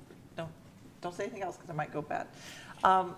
I want to thank you. I want to thank the team. I want to thank the city manager, her team, everyone on this council for working really hard to get this budget through. We are looking at a legislature that continues to cut our revenue streams, and, every little bit they can cut. As we all know, the mayor did his darndest to try to save our rental tax, and it got cut, so we don't have those ongoing funds. So I think this is a very conservative budget. It meets the needs. Just so people know, there's several CIP projects in there that are going to benefit our community. The Estrella Bridge, which is a safety issue.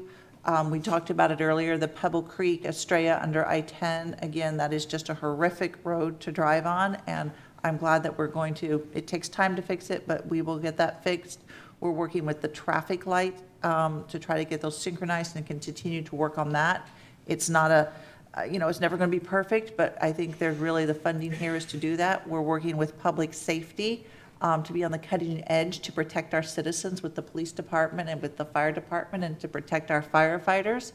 There's a lot of good in this budget. Do I agree with every line item? Probably not, but I think I look at the whole, it's very holistic for our city. We have arts and culture events that our citizens love, and we keep those going for our citizens. So when we balance everything as total, I think kudos to the entire staff for putting this budget together for the benefit of our city. So I am for it, so thank you. And Councilmember Loretano, can I make one additional comment?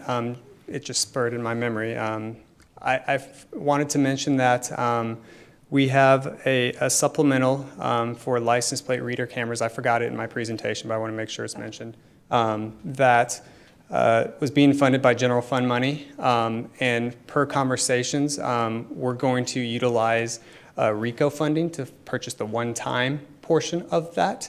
It's not a change in funding source. It's all general fund money, but think of it more as just earmarking those funds for next year for that purpose. And just wanted to make sure that was out there and communicated. Thank you. When I first got on in 2009, what I'm really proud about is our fiscal conservatism. One-time money for one-time expenditures, ongoing for ongoing. We have reserves for taking care of depreciation. We got reserve funds for emergencies.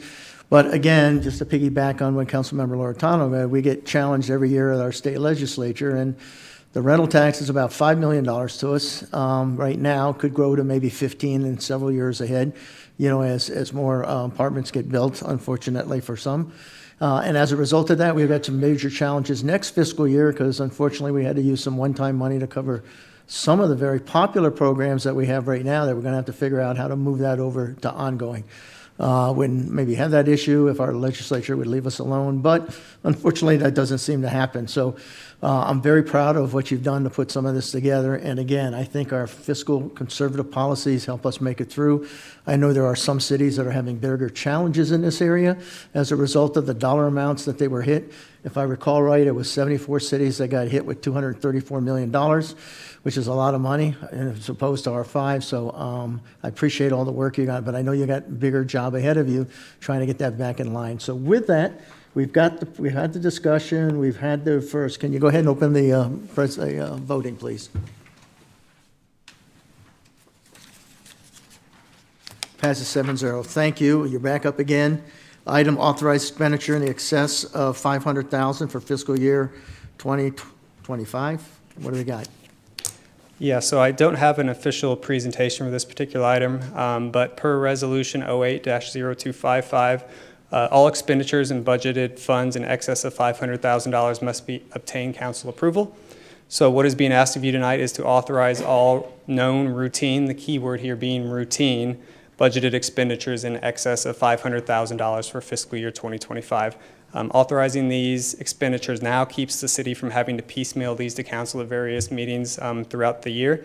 And routine expenditures, for example, are made up of items such as utilities, fuel, insurance, custodial services, and various other items literally that keep the city's lights on and keep us running throughout the year.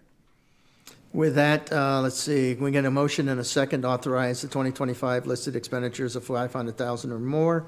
I see a motion and a second, open for discussion. I see Councilmember Gillis. Ryan, I just want to give you a kudos because it's obvious that everybody we've talked about has done a great job with this budget.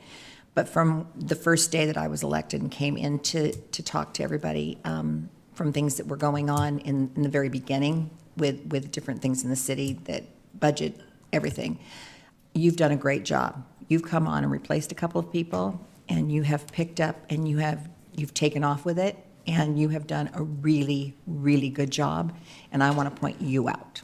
Thank you for that, because you've made it so I understand it. That's a big deal with the finance. Thank you. Thank you.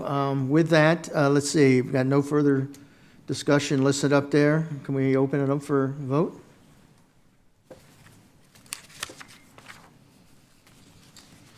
Passes 7-0. Does the council have any comments, commendations, or reports on current events that they'd like to mention? Okay, seeing none, does the city manager have it? Oh, you got some? I pushed the button. I pushed the button too. All right, Councilmember Stipp. I have a question for the manager or the attorney or somebody. We are in the, I just saw them today, they started, campaign signs are going up. Every year, this turns into a gigantic controversy for us about who's policing them, who's responsible for it. Can somebody just kind of give us an overview of who's responsible for policing where they are, what's going on, if they're in a bad spot, who's to take them down, and I think it's important for us to get that out. Can somebody answer that? What I do want to say is Darcy McCracken, our I almost said city council member. Sorry, city clerk. Demotion. She is the individual that if there are concerns about placement of signs or questions about them or complaints or anything like that, she's our central go-to person. So she's the one to call and ask. She can respond to your questions, and if she doesn't have the answer, obviously she'll check with the city attorney's office to make sure that we give it to you the correct answer. I'm going to turn it over to my phone-a-friend, city attorney, for the rest of that answer.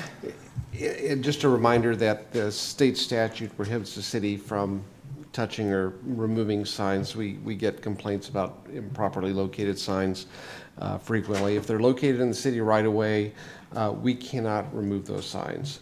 With the exception if they're unsafe or blocking views, then we can ask the candidate or the campaign to remove that sign. After we've given notice, if that sign is not removed and it's an unsafe condition, only at that point can we can take that sign down and tell the campaign that we have their sign.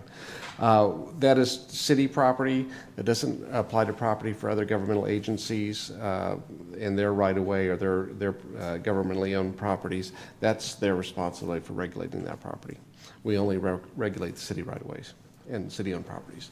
Great. So we'll notify the candidate if their sign is improperly placed. Correct. For them to remove. Okay, great. Thanks for answering my question. Councilmember Loretano? I just have a question, and I think this is more for the police. Up in Estrella, we've had a problem, gunfire again, a lot of gunfire, especially on the weekends. It's out kind of in the desert. And it sounded like about a week or so ago, it sounded almost like automatic gunfire. And I guess that the concern, and we saw some officers go out to the desert looking, but I don't know how you fix that. I don't know how you solve it. But my concern is people are out there hiking with their dogs and people are just randomly out shooting. So I'm not sure how we fix that, but just to keep it on your, I don't know. Do you want to respond to that?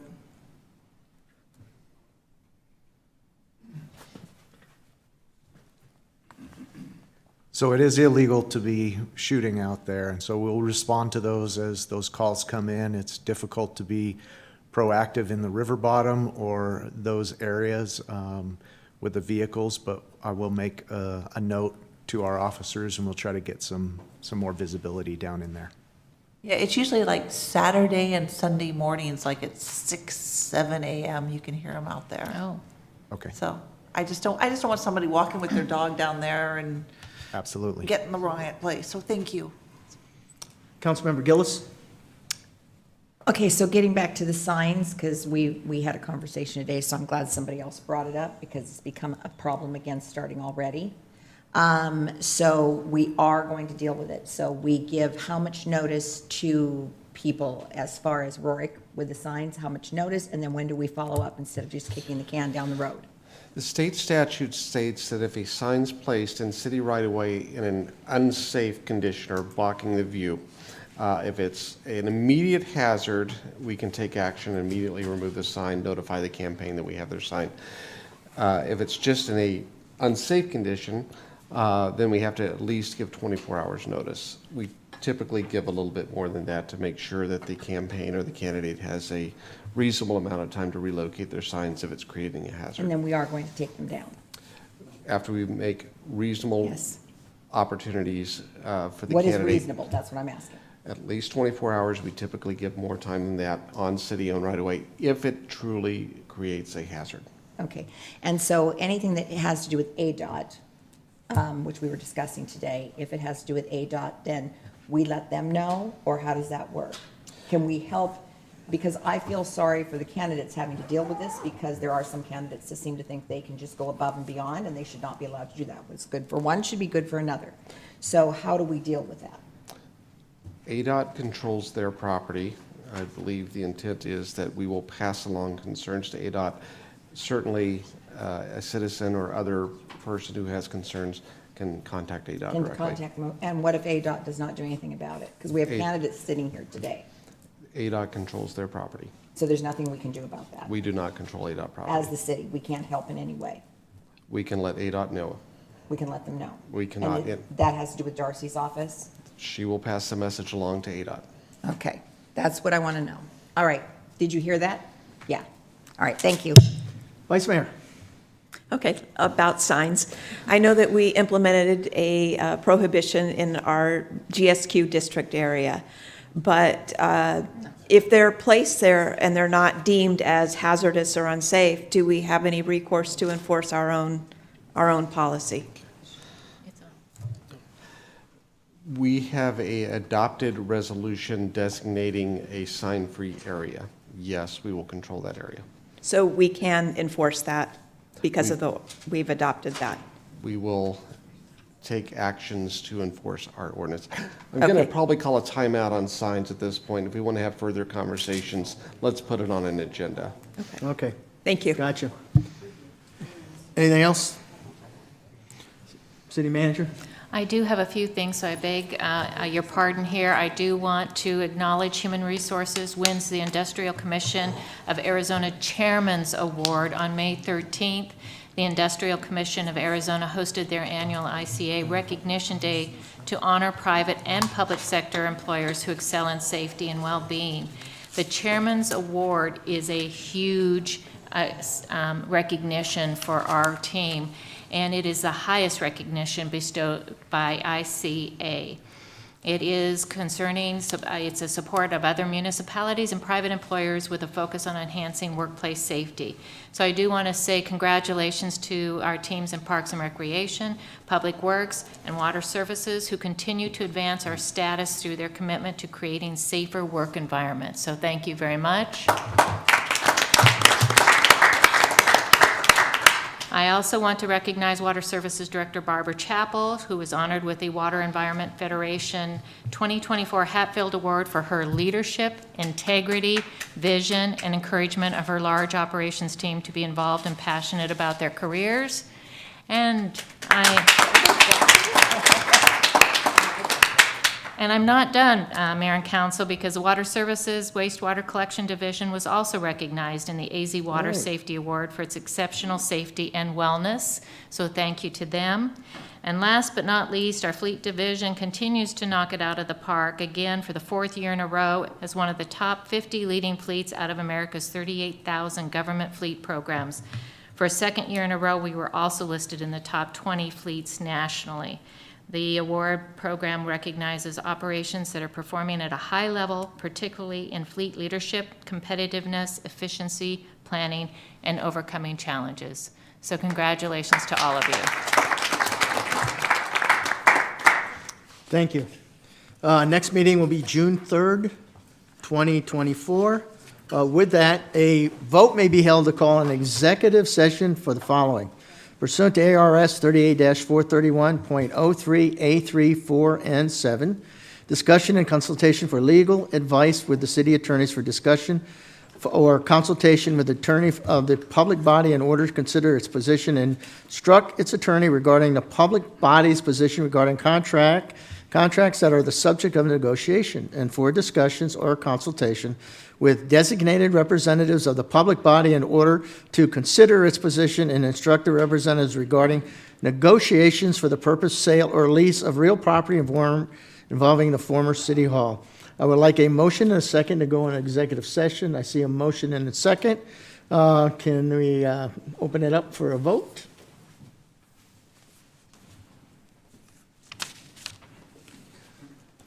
Passes 7-0. I guess we go back over to the same place there, right? Okay.